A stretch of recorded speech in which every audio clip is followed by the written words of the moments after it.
de vuelta en Panorama. Esta semana el mundo católico asistió a la elección de un nuevo papa, el sucesor de Benedicto XVI.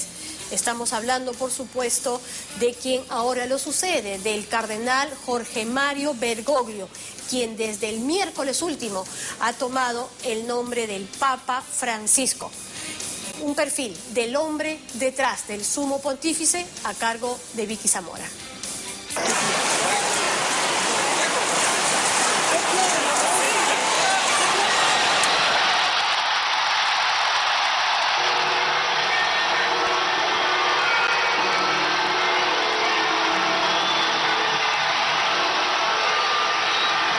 Habemus Papa.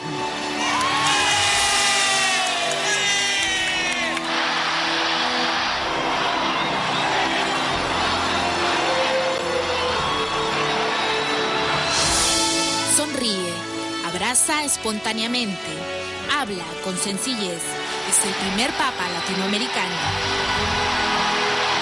El primer papa jesuita. El primer Francisco, el nuevo papa.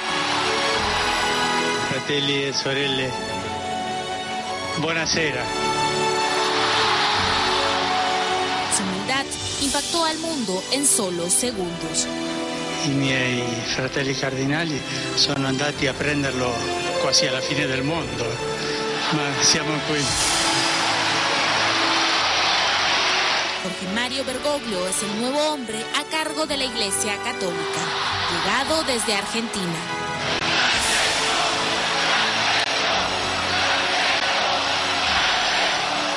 Un papa que pide la bendición antes de darla. Vi chiedo un favore. Prima che il vescovo benedica il popolo, vi chiedo che voi pregate al Signore perché mi benedica la preghiera del popolo, chiedendo la benedizione per il suo vescovo. Facciamo.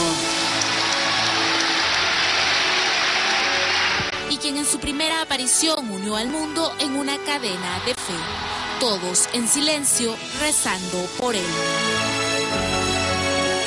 ¿Qué motivó su elección? ¿Qué vieron los cardenales en él para poner sobre sus hombros el peso de una iglesia lastimada que siente la necesidad de una renovación?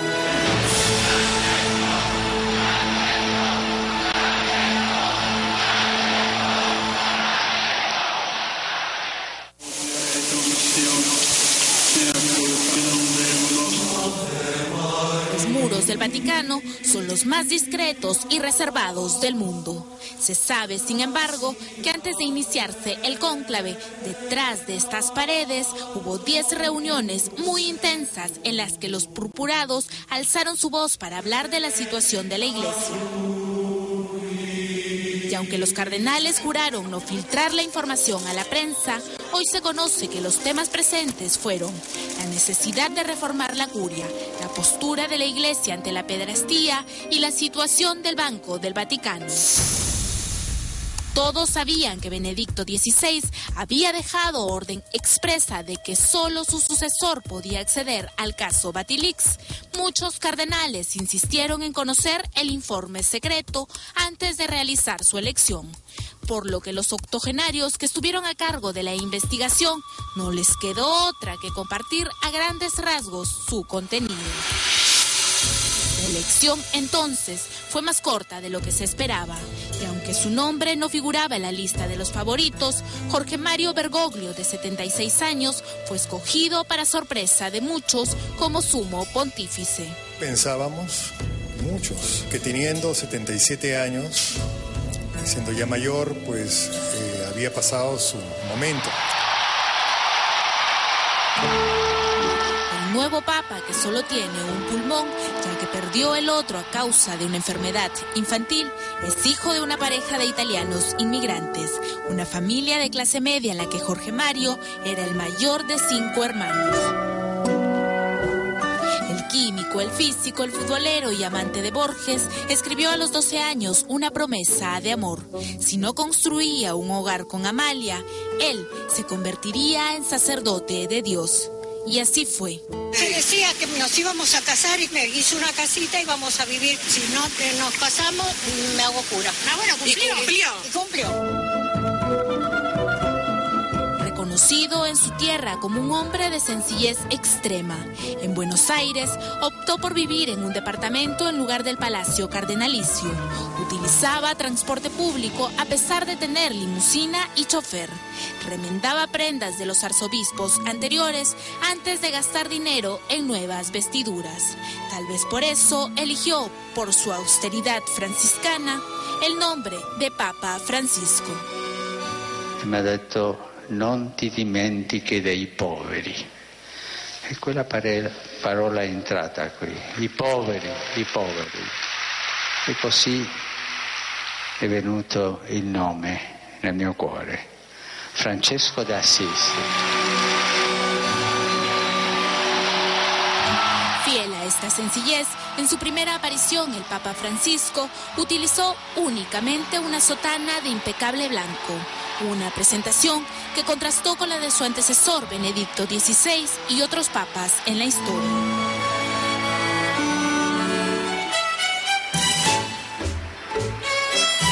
Con las horas seguirían otras muestras de su desprendimiento hacia el lujo y las ostentaciones.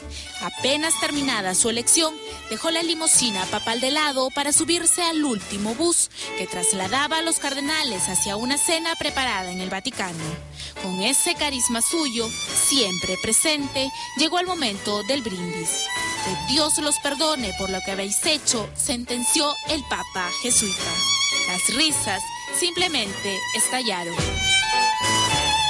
Nosotros tenemos prohibido el tener dignidades eclesiásticas. Y ahora lo que se está produciendo es que uno de nosotros, que ha hecho precisamente ese cuarto voto, le llamamos, de servir al Papa, resulta ser elegido Papa.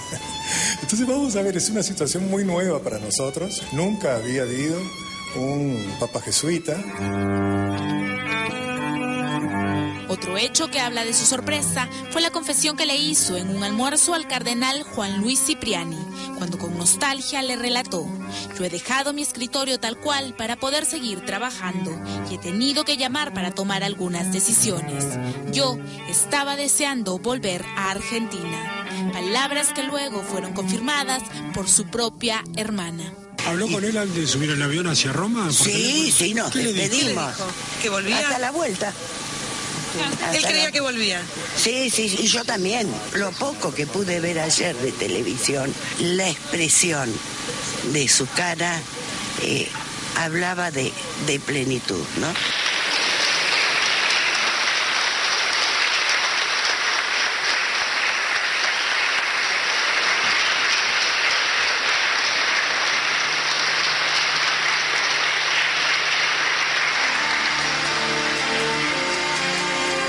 Papa Francisco ha decidido también romper otra tradición. Reemplazará el anillo del pescador fabricado completamente en oro de 24 quilates por uno hecho de bronce o de cobre. Y mientras se adapta el cuarto papal a sus gustos y necesidades, este jesuita ha preferido alojarse en una modesta habitación. Cuanto más grande seas, más humilde tenés que ser. ¿Por qué? Porque el poder, el dinero, las alturas son como la ginebra en ayunas. A ver, ¿alguna de las abuelas tomó ginebra en ayunas? Pruebe. Y van a ver cómo todo le empieza a dar vuelta, ¿no? Es decir, marean. Las alturas marean. Ante los ojos del mundo, el Papa Francisco, el argentino que habla 6 idiomas, el que vela por los pobres y los enfermos, el que sale a las barriadas a predicar la oración, se muestra sencillo y bromista. Cari fratelli, forse la metà di noi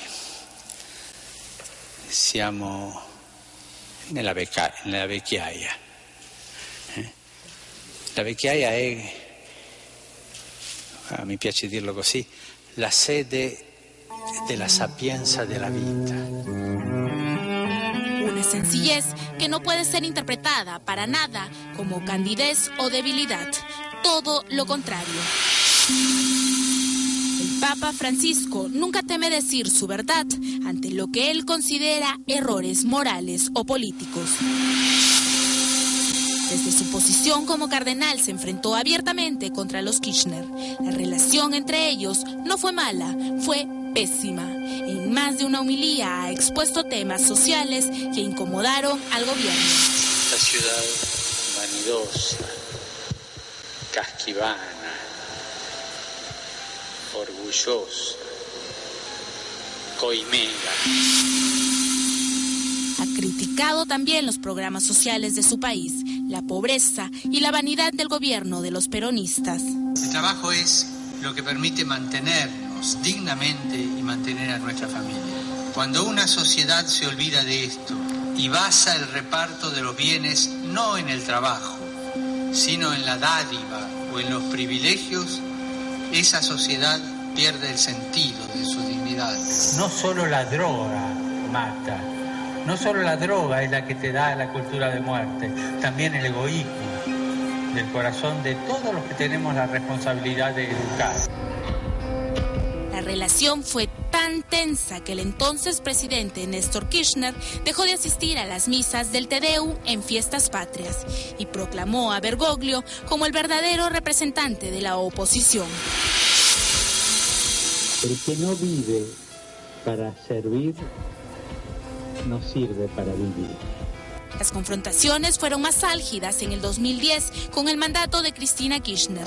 Bergoglio promovió la guerra de Dios, movilizando sacerdotes en defensa de la unidad familiar, con vigilias frente al Parlamento, con tal de impedir la aprobación del matrimonio gay. La respuesta no se hizo esperar. La verdad que es muy preocupante escuchar expresiones como guerra de Dios, proyectos del demonio y cosas que realmente te remiten a tiempos de la Inquisición, a tiempos medievales. Un año después redactó una carta renunciando al episcopado argentino, una misiva que fue enviada a Benedicto XVI y que se dice la tenía en un cajón de su escritorio sin aceptar. Pero la crítica más fuerte que se le hace a Bergoglio es no haber enfrentado públicamente a la dictadura militar. Por el contrario, se vio inmerso incluso en dos procesos: el robo de bebés por parte de militares y el secuestro de 2 sacerdotes jesuitas que durante 6 largos meses fueron torturados sin piedad. No tiene ninguna condenación. Él ha participado efectivamente como testigo, pero en ningún momento se le ha podido probar absolutamente ninguna participación respecto de la dictadura, ¿no? Estos últimos testimonios permiten ir aclarando ese periodo que parecía como más oscuro de su vida.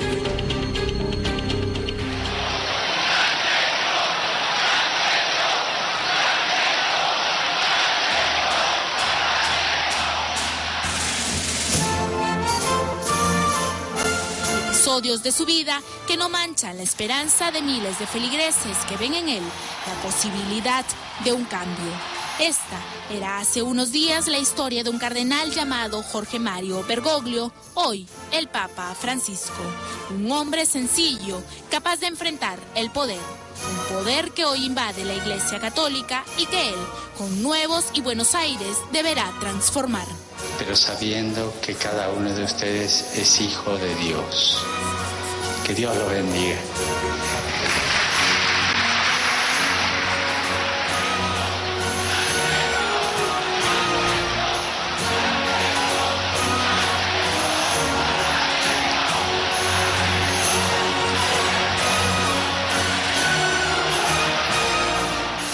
Estamos efectivamente hablando de quien es el primer papa latinoamericano, el primer papa jesuita, quien hoy además a 4 días de su elección como jefe de la Iglesia Católica escribió su primer tuit, un tuit en el que escuetamente señala: queridos amigos, os doy las gracias de corazón y os ruego que sigan rezando por mí. ¿No? El Papa Francisco ha hablado también hoy día con su hermana por teléfono para decirle simplemente que está bien. El mundo, por supuesto, está sorprendido con su prédica y los ejemplos de pobreza y también con ese sueño de una iglesia pobre para los pobres. Hacemos una breve pausa en el programa.